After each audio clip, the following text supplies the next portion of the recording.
Bienvenidos al curso Primera y Segunda de Corintios. Mi nombre es Carlos Camacho y estaré con ustedes a lo largo del estudio de estas interesantísimas cartas. ¿Por qué son interesantes? Bueno, por varias razones. La iglesia en Corintios fue la que más atenciones tuvo de parte del apóstol. No solo por el tiempo que Pablo pasó en la ciudad, sino porque ninguna otra iglesia recibió tantas enseñanzas escritas de parte de él como la iglesia en Corintios. Un aspecto del estudio de estas epístolas es que algunos de sus contenidos han tenido diferentes interpretaciones de mucha polémica y debate. Es mi intención, cuando lleguemos a esos textos, presentar las más importantes de esas interpretaciones. Y ustedes, y nosotros, y todos los cristianos, tenemos la libertad de elegir la que más pues a nuestro juicio, y no a nuestros prejuicios, se acerca al pensamiento de Pablo. Sí, hay algunos textos un poco difíciles. Eso hace interesante también el estudio de estas cartas. Estamos en una escuela, eso es importante tener presente, y como estamos en una escuela, el mejor concepto de escuela es que el camino del aprendizaje es el desarrollo de la libertad del pensamiento. Y el estudio de estas cartas son un buen recurso para lograrlo. Es importante el pensar, la libertad, el pensamiento crítico. Eso es importante dentro de toda institución educativa. Es importante el respeto por la libertad de las ideas. El promover el diálogo entre unos y otros, un diálogo de altura, donde se presentan pues los argumentos y los pensamientos, se pesan y se toman los mejores caminos. En cuanto a la evaluación, el primer examen lo van a tomar al finalizar el capítulo 7 de la primera carta a los Corintios. Ese va a ser el primer examen. El segundo examen al finalizar la primera carta. Entonces van a tener solo 2 exámenes para la primera carta y un examen al finalizar la segunda carta a los Corintios. Es solamente sobre segunda de Corintios ese segundo examen. Entonces, en total, 3 exámenes. Eso es toda la evaluación de este curso. Y cada examen va a tener el mismo peso. Voy a evaluarlo sobre 100 puntos. Y bueno, después se suman las tres notas y se divide entre 3.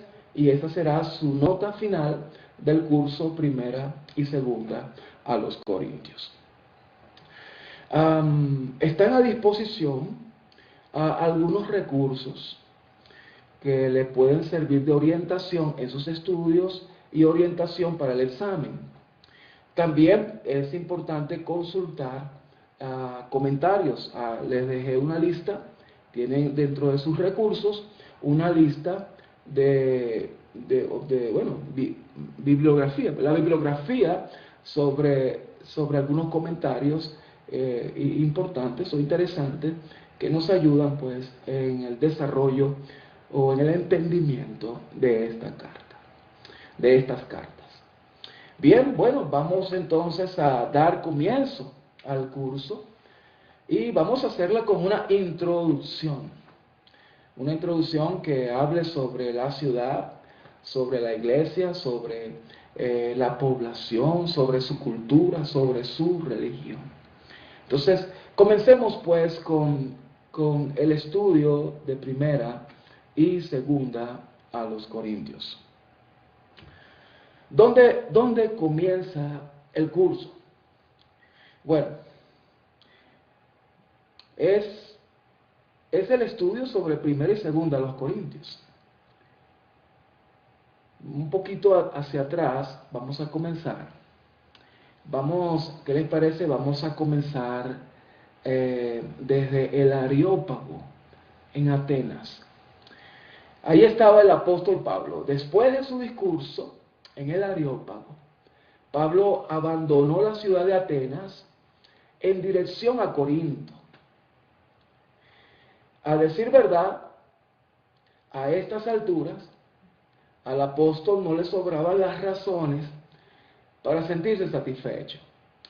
Estaba convencido de que Dios lo había impulsado a proclamar el Evangelio en Macedonia, pero por el momento los resultados habían sido escasos. Ciertamente habían quedado establecidas pequeñas comunidades en Filipos, Tesalónica y Berea, pero no era menos cierto que sobre ellas pesaban amenazas considerables. Y hasta el mismo apóstol tuvo que huir de una ciudad a otra para salvar la vida.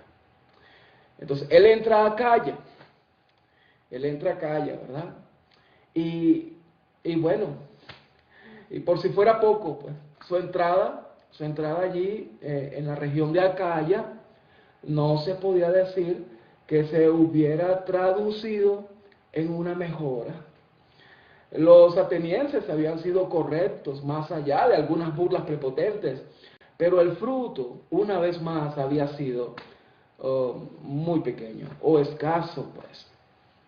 No sorprende, hermanos, no sorprende que años después Pablo afirmara que había llegado a Corinto con debilidad y mucho temor. Así lo expresa él en su primera carta, en el capítulo 2.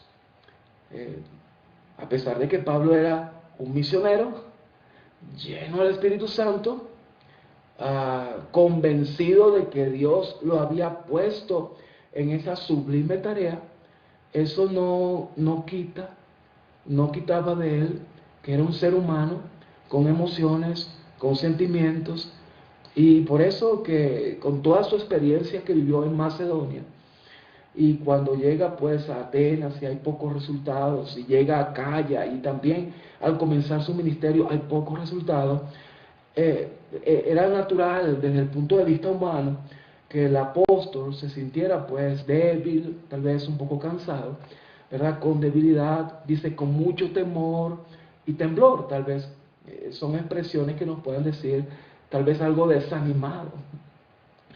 Ahora, a la pobre cosecha en Acaya, a la pobre cosecha al principio en Corintio, se sumaba la reputación de la ciudad.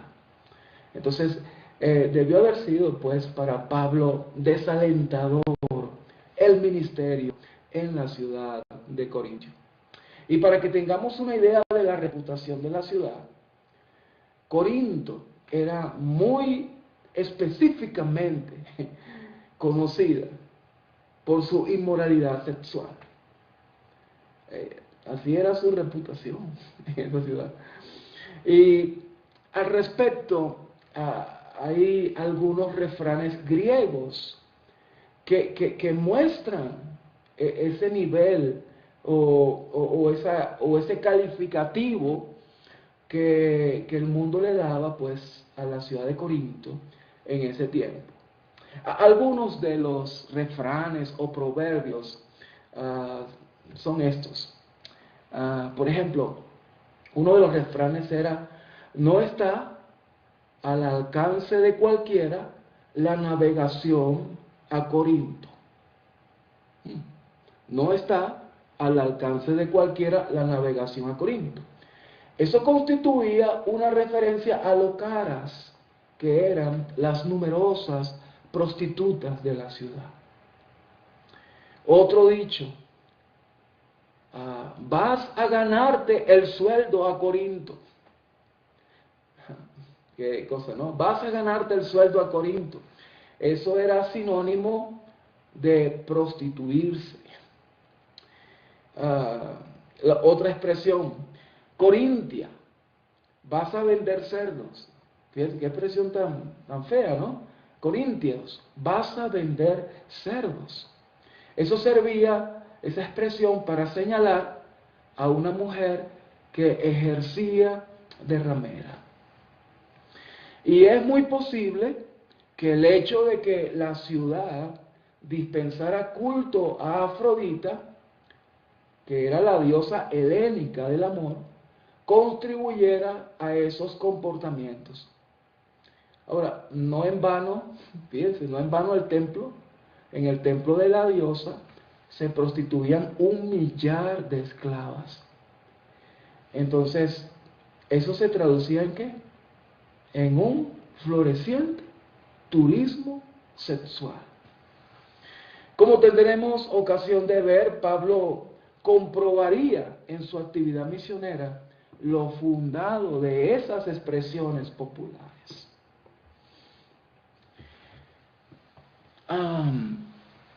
Interesante que años después Pablo mencionaría que existe gente que tiene muchos dioses y muchos señores, a diferencia del monoteísmo cristiano. Es decir, la ciudad de Corinto era una ciudad también entregada a la idolatría.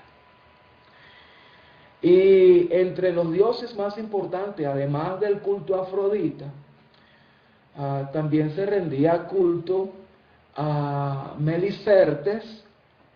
Era un tipo de divinidad que protegía a los navegantes. Y también otro culto era el culto a Poseidón, el dios del mar, en cuyo honor se celebraba cada 2 años los Juegos Ísmicos, presididos por Corinto, pero con la participación de todas las ciudades griegas. Entonces, vemos, estos son los ídolos más importantes, o los cultos más importantes dentro de la ciudad de Corinto. Afrodita, Melicertes y Poseidón, estos dioses. Y este último, como ya mencioné, los Juegos Ísmicos, que reunía pues a todas las regiones de Grecia y un poco más allá, las reunía en Corinto y hacían juegos muy interesantes, ¿verdad? Como el atletismo, como el boxeo, lanzamiento de objetos. Esos eran los principales juegos para ese tiempo. Y los únicos juegos que estaban por debajo de los Juegos Ísmicos en Corinto eran los Juegos Olímpicos, que se realizaban pues en la ciudad de Atenas.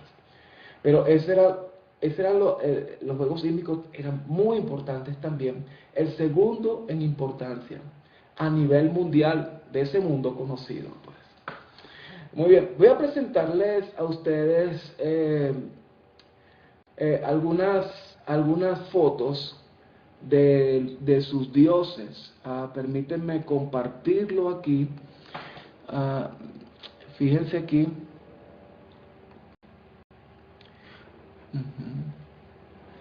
Ella es Afrodita. Ella es una escultura, pues una escultura que representa a la diosa Afrodita. Otra escultura,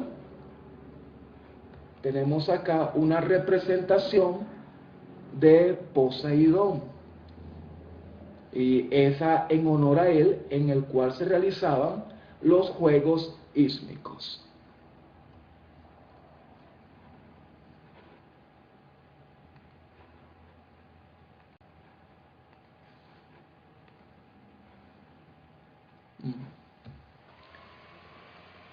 Bueno, ya hemos visto más o menos parte de la cultura y de la religión en la ciudad de Corinto.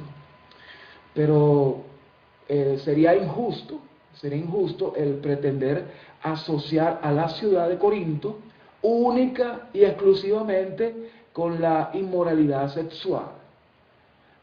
De hecho, la urbe ya existía en el año 1000 antes de Cristo, hermanos. Ya la ciudad de Corinto, ya la urbe, la sociedad ya existía pues en esa región. Incluso Homero en la Ilíada menciona a la ciudad de Corinto. ¿Dónde está Corinto? Corinto está en el continente europeo, en la península del Peloponeso. Permítanme mostrarles en un mapa la región donde se encuentra pues Corinto.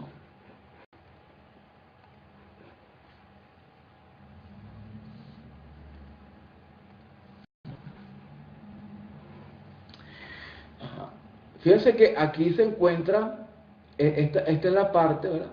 Parte baja de Europa. Aquí tenemos a Asia Menor. Aquí tenemos África, ¿verdad? Aquí tenemos la región de Palestina o la región de Israel.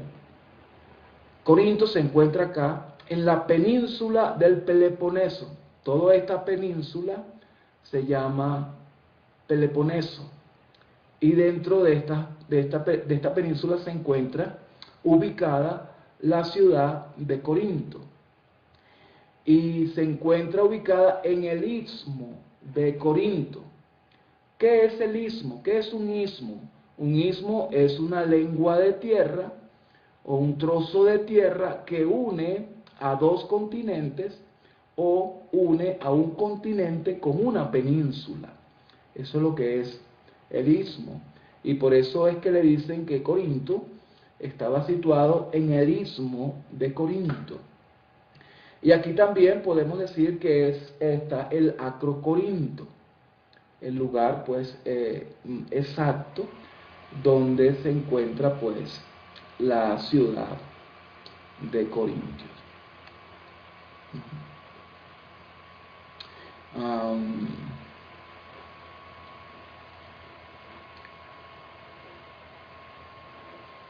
Aquí está otro mapa que podemos verlo con más claridad.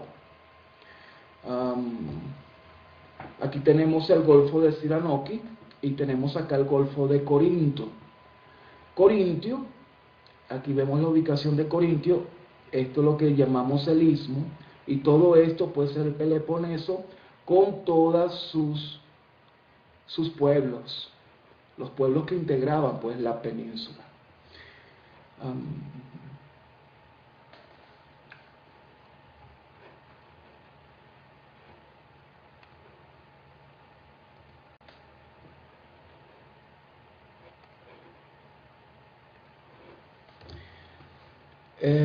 Algunos datos importantes sobre la ubicación pues de Corinto. La antigua ciudad de Corinto estaba ubicada en la amplia llanura que está debajo del elevado Acrocorinto, una inexpugnable cima de 630 metros de altura, que se alza en la península del Peloponeso, como ya les había indicado. La escarpada pendiente del Acrocorinto convirtió el lugar en una fortaleza casi invencible, por lo que la ciudad misma gozaba de una relativa seguridad. Entre la antigua ciudad de Corinto y la ciudad puerto de Licaonia, en el Golfo de Corinto, solo había una distancia de más o menos 3.2 kilómetros hacia el norte. A unos 11 kilómetros hacia el este estaba el puerto de Cencrea, en el Golfo Sarónico.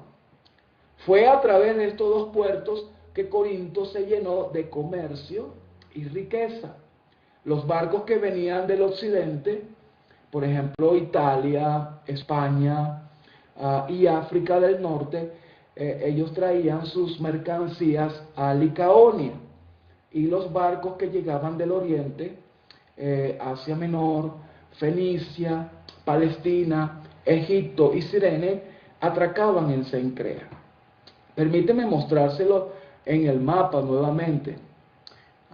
Este mapa nos va a resultar.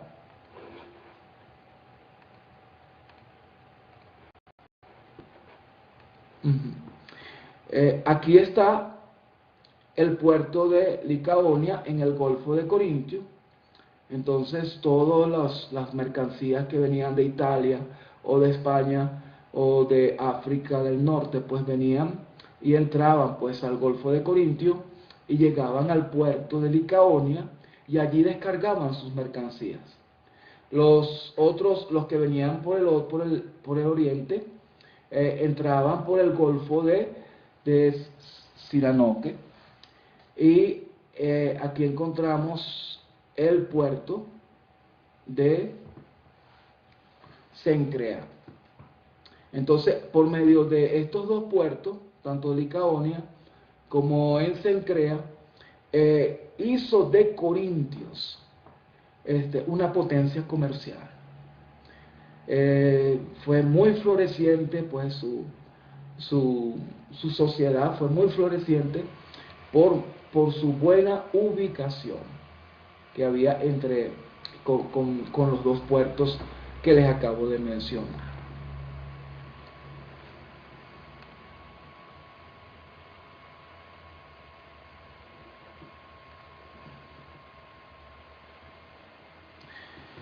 Interesante el dato de que capitanes y tripulación evitaban navegar las 200 millas náuticas que habían alrededor del cabo que estaba al sur de la península, el cabo Malca, porque las impredecibles tormentas podían convertir la navegación en una aventura traicionera. Y tanto propietarios como marineros sabían que jamás podrían olvidar la pérdida de vidas, barcos y cargamentos. Así que preferían anclar en Licaonia o en Cencrea. Y a partir de estos dos puertos, las mercancías se distribuían en pequeñas naves que recorrían las islas que conectaban la península con Grecia central. A Periandro, 625 al 583 a.C., el principal en la ciudad de Corinto, para ese tiempo, estamos hablando antes de Cristo. Periandro vivió desde el 625 al 583 antes de Cristo. Se le ocurrió construir un canal para facilitar el transporte de mercancía, pero en última instancia edificó un cruce de piedra con el nombre de Diolcos, palabra que significa plataforma deslizable sobre ruedas. El sistema consistía en colocar pequeños barcos en plataformas para arrastrarlo desde el Golfo Sarónico al oriente y hasta el Golfo de Corinto al occidente y viceversa. De esta forma Corinto podía recaudar una considerable suma de impuestos, cobrando pues peaje por el tránsito de mercancías a través del istmo. Permítame nuevamente, vamos otra vez al mapa. Vamos al mapa para que lo veamos más claramente.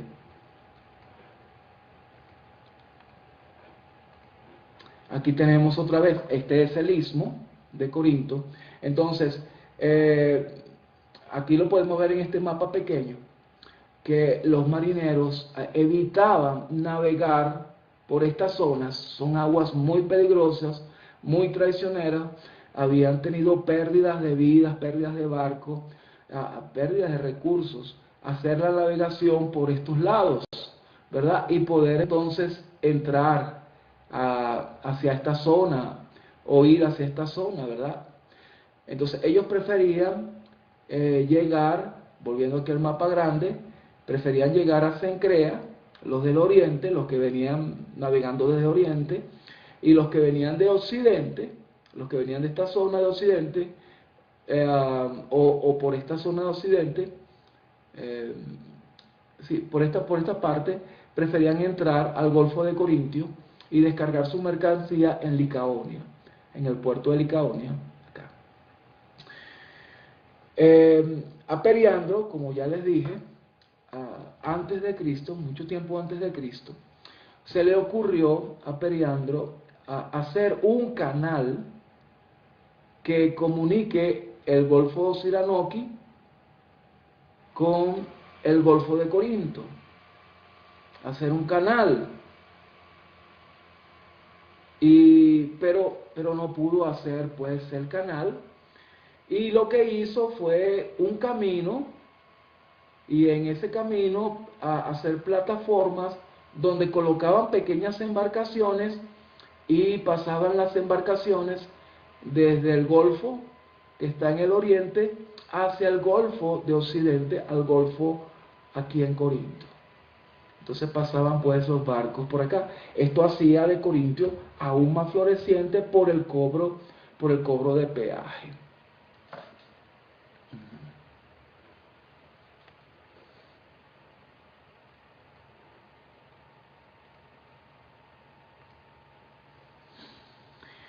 Ahora, en aquellos tiempos, el rey griego Demetrio y los emperadores romanos, Julio César y Cayo Calígula, tuvieron la intención de cavar un canal que recorriera a través del istmo en su parte más angosta.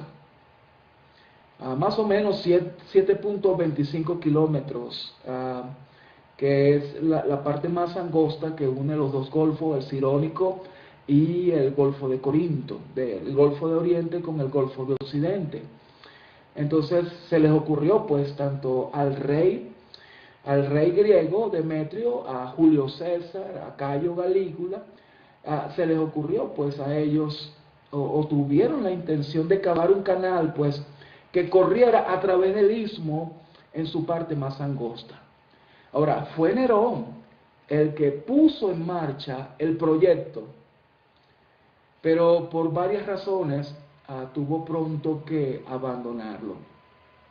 No logró financiarlo debido a que corría la creencia de que cavar un canal era un sacrilegio, y además surgió la teoría de que el nivel de las aguas de las dos orillas del istmo eran distintos.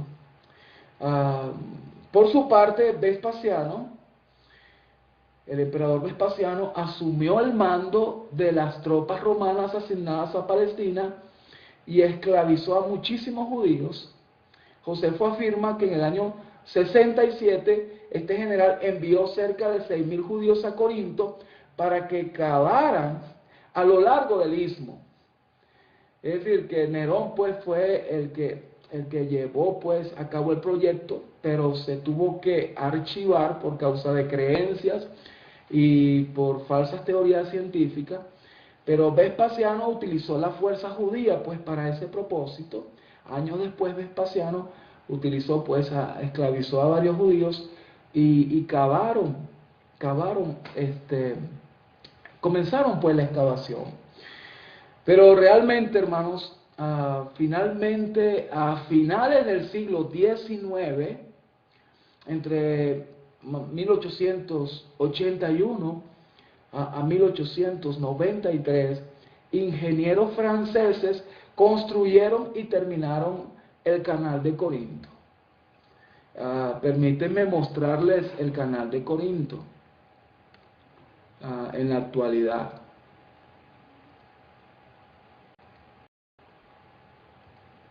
Bueno, aquí tenemos pues una foto del canal de Corinto. Fíjense que desde Periandro, desde Julio César, Gallo Calígula, muchas personalidades a lo largo de la historia, muchos años antes de Cristo, tuvieron esta idea de construir pues un canal que uniera los dos golfos, o sí, el Golfo de Oriente y el de Occidente. Nerón fue el que puso el proyecto en marcha, tuvo que pararse por las creencias, por las falsas creencias y la falsa o la mala teoría también científica. Y bueno, pero Vespasiano sí lo tomó muy en serio y empezaron a construir, se volvió a detener, pero fue en el siglo XIX, a finales del siglo XIX, en que ingenieros franceses terminaron, podemos decir, la obra que comenzó, se puede decir, 500 años antes de Cristo, que comenzó esa obra y fue terminada, pues, se puede decir, en el siglo XIX. Desde la idea hasta la culminación, ahí tenemos, pues, el Golfo, el canal que une a ambos golfos, tanto en Oriente como en Occidente.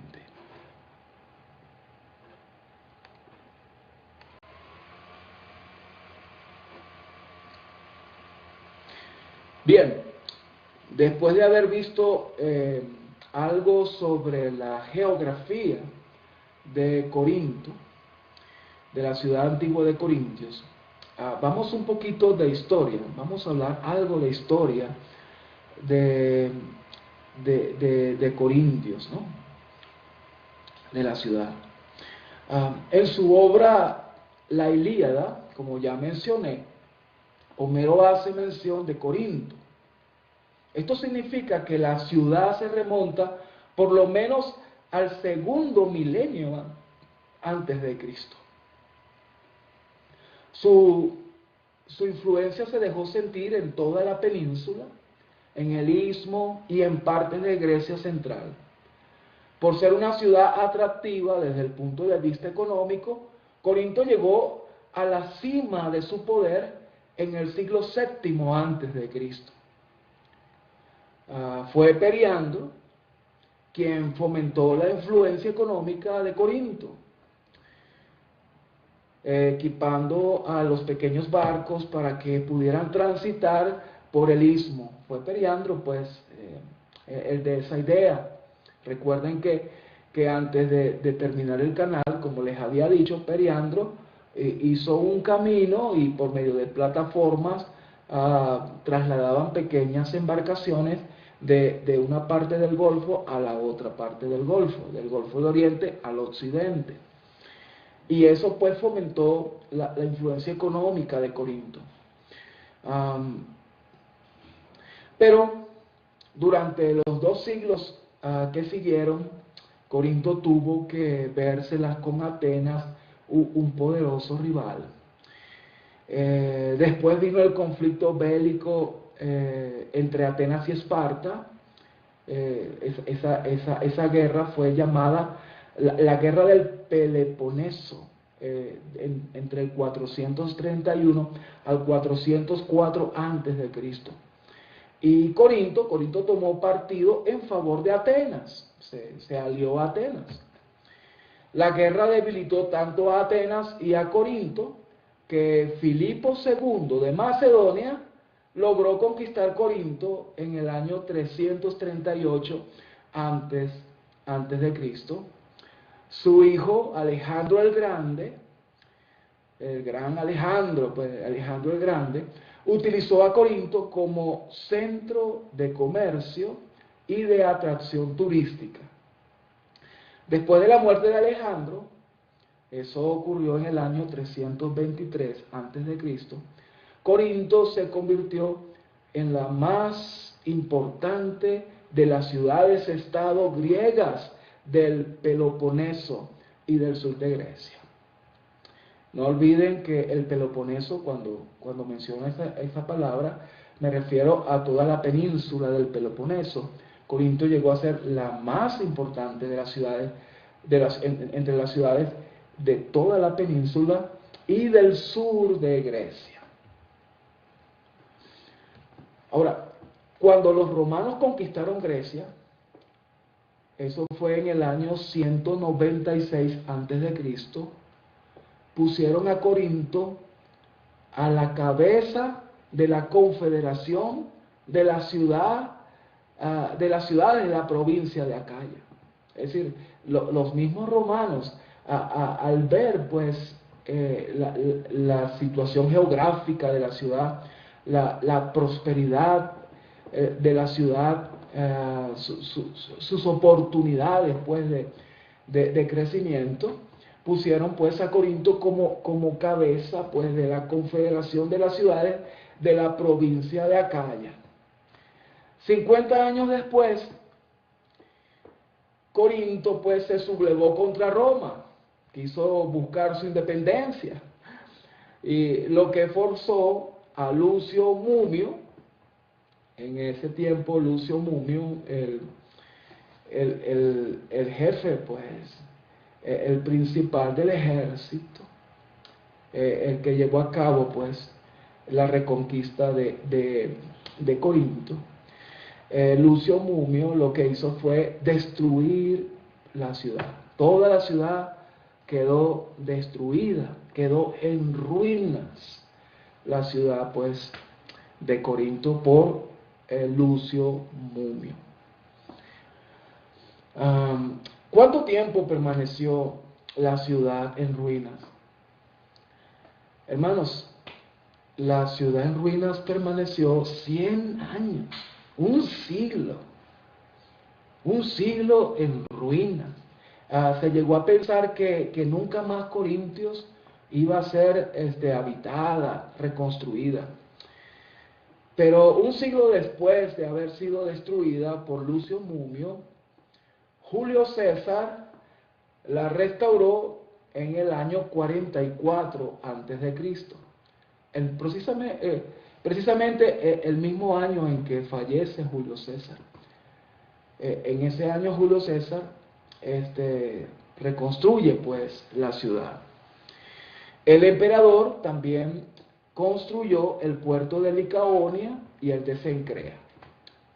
Licaonia en el occidente y el de Cencrea en el oriente, como han podido ver en los mapas que les he mostrado. De esta forma, Corinto se convirtió en una colonia romana. Claro, Julio César la reconstruye, construye los puertos en oriente y en occidente, y bueno, hace de Corintio pues una colonia romana. Esa colonia era conocida como la colonia Laus Julia Corinthiensis. Es decir, eso significa la colonia de Corinto. Es una alabanza a Julio. Ese es el significado de esa expresión latina.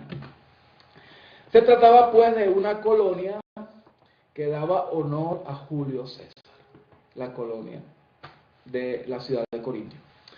La ciudad volvió a prosperar, llegando a ser un centro de comercio que atrajo a gente de muchas partes del mundo.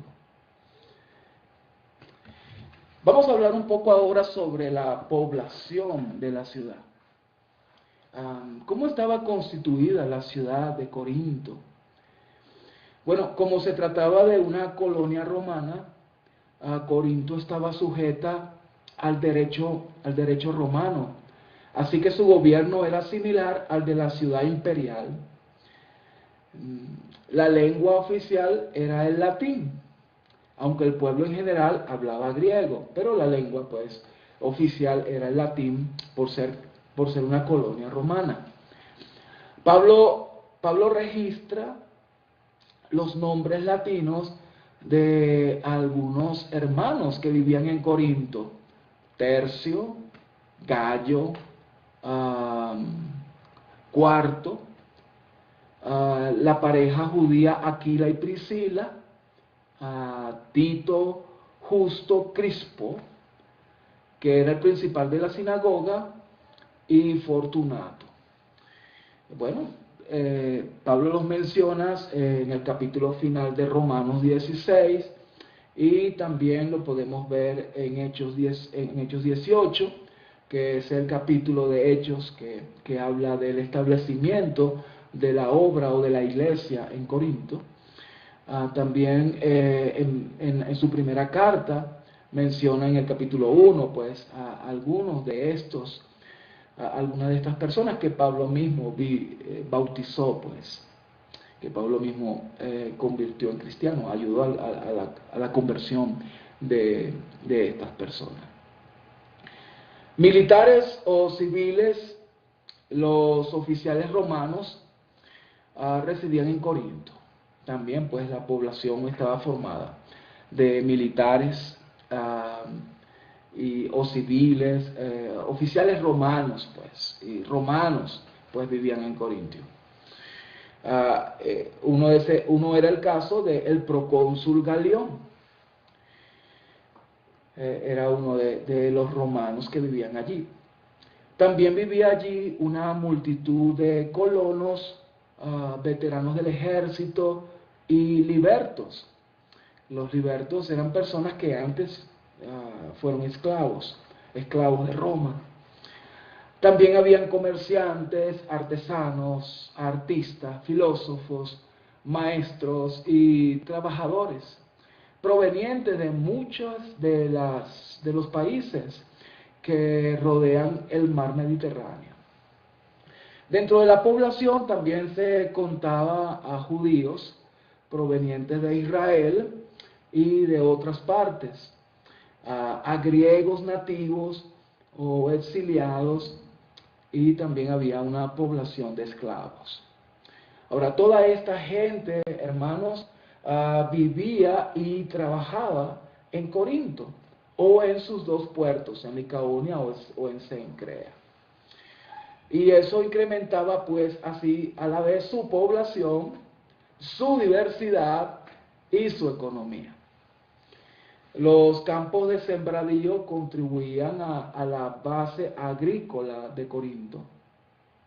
La ciudad era un centro fabril, pues, fabril en el sentido de que grandes agrupaciones de personas en un sitio trabajaban en comunidad para producir.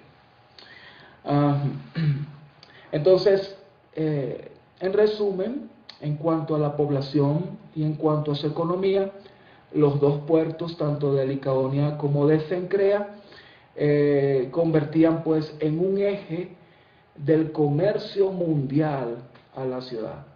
En suma, hermanos, Corinto gozaba de fama internacional.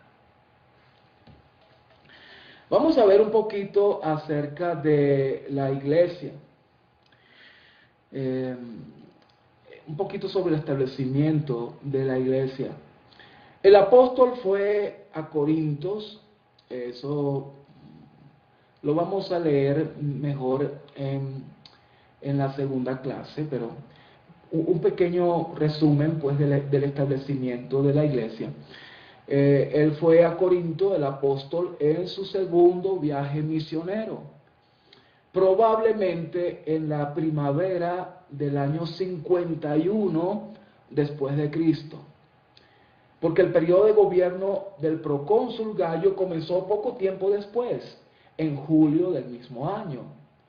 Ahí Pablo conoció a Aquila y Priscila, quienes habían abandonado a Roma en el año 49 después de Cristo, año en que Claudio ordenó la expulsión de los judíos de aquella ciudad.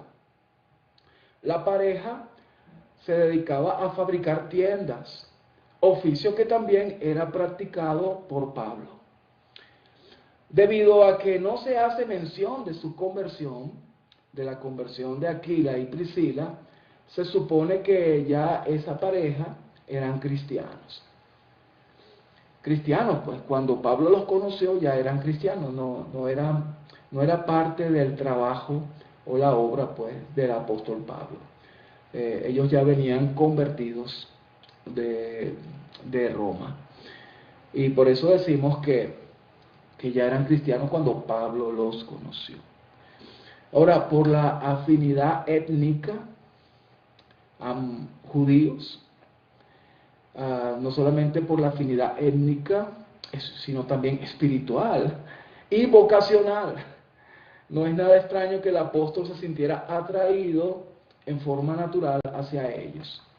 el apóstol Pablo, lo más probable es que sus padres fueron hacedores de tiendas. Y seguro que los padres del apóstol Pablo hicieron un servicio al Imperio Romano en hacer tiendas, y probablemente cuando en sus conquistas estaba presente pues el padre de Pablo para hacerles tiendas a los soldados, y eso hizo que el padre de Pablo obtuviera la ciudadanía romana.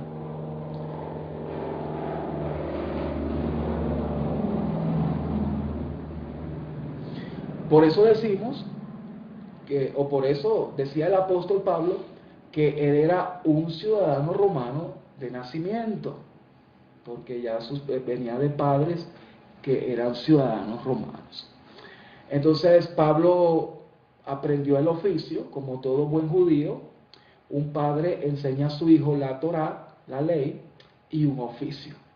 Y entonces Pablo viene pues de la educación de sus padres, del oficio de hacer tiendas. Y por eso lo vemos pues junto a Priscila y Aquila, con mucha afinidad, juntos y trabajando juntos también pues por la obra. Allí en Corintio, y según su costumbre, pues Pablo asistió a la sinagoga y tomó parte en los servicios con el fin de tratar de persuadir a sus oyentes de que Jesús es el Mesías. Al cerrarse las puertas de la sinagoga para él, fue a la casa vecina perteneciente al gentil Tito Justo, quien había escuchado la palabra en la sinagoga y había creído. Él era una de las muchas personas creyentes de Corinto que pertenecían pues al Señor.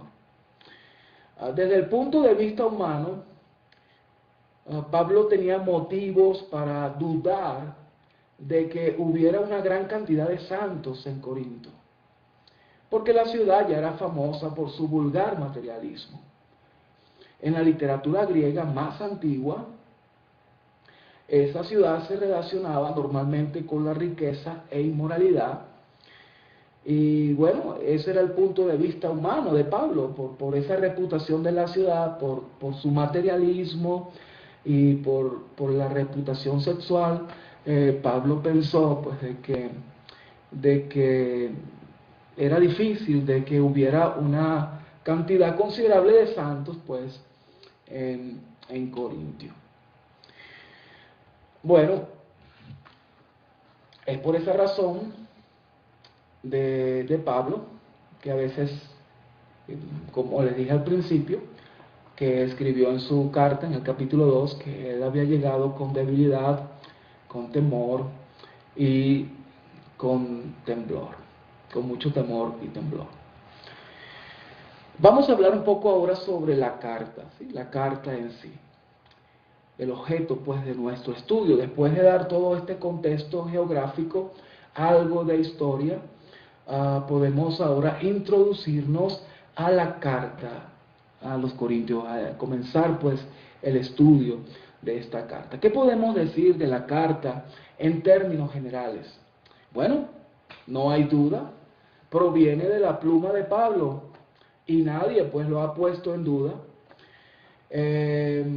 La correlación con el relato de los Hechos capítulo 18, es clara. Hay mucha relación entre la carta de Corintio y el establecimiento de la iglesia por parte del apóstol. Podemos reconstruir las circunstancias que llevaron a su redacción incluso.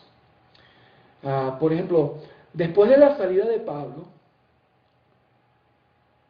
llegó a Corinto un fogoso joven llamado Apolos, que había sido orientado por Aquila y Priscila. Por las causas que fueran, se produjeron en la congregación una serie de problemas que llevaron al apóstol a escribir una carta que es mencionada en el capítulo 5 verso 9, y que es en realidad la primera a los Corintios, pero que no conocemos. Así que nuestra primera carta a los Corintios, hermanos, es realmente es la segunda carta. Ya se había escrito, había una carta previa a Primera de Corintios, pero que no conocemos. Se perdió esa carta. También mandó el apóstol Pablo a su discípulo Timoteo para dar consejos en la conflictiva situación, pero tampoco se suavizó el conflicto. La familia de Cloé visitó a Pablo para llevarles informes, lo podemos ver en el capítulo 1, verso 11. Ya cuando entremos de lleno a la carta vamos a comentarlo de nuevo.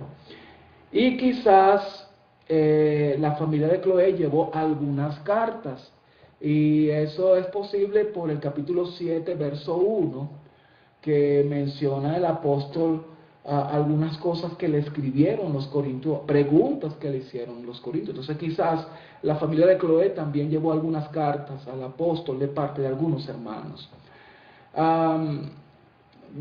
También pudo haber llegado esa carta, no tanto por la familia de Cloé, también pudo haber llegado por Estéfanas, porque así lo menciona el capítulo 16, versículos 15 y 17. Bueno, pero lo importante es que allí se le planteaban una serie de preguntas cuyo texto exacto desconocemos. No conocemos, pues, las preguntas que algunos miembros de la iglesia le hicieron al apóstol Pablo por medio de cartas. No lo sabemos. Lo que sabemos son las respuestas, pero aún así, con tener solamente la respuesta, podemos deducir el tema general de cada una de esas preguntas. Bueno, de lo antes dicho, viendo un poquito el establecimiento de la obra en Corinto, es posible deducir que esta carta fue redactada en el año 56 o 57, o sea, solo 5 años después de iniciada la iglesia. Lo más probable que fue escrita desde la ciudad de Éfeso. Permítanme, hermanos, mostrarles el bosquejo, y a partir del bosquejo vamos a ir estudiando más de lleno esta interesante carta de Primera de Corintios. El bosquejo es el siguiente. Aquí tenemos el bosquejo de la carta.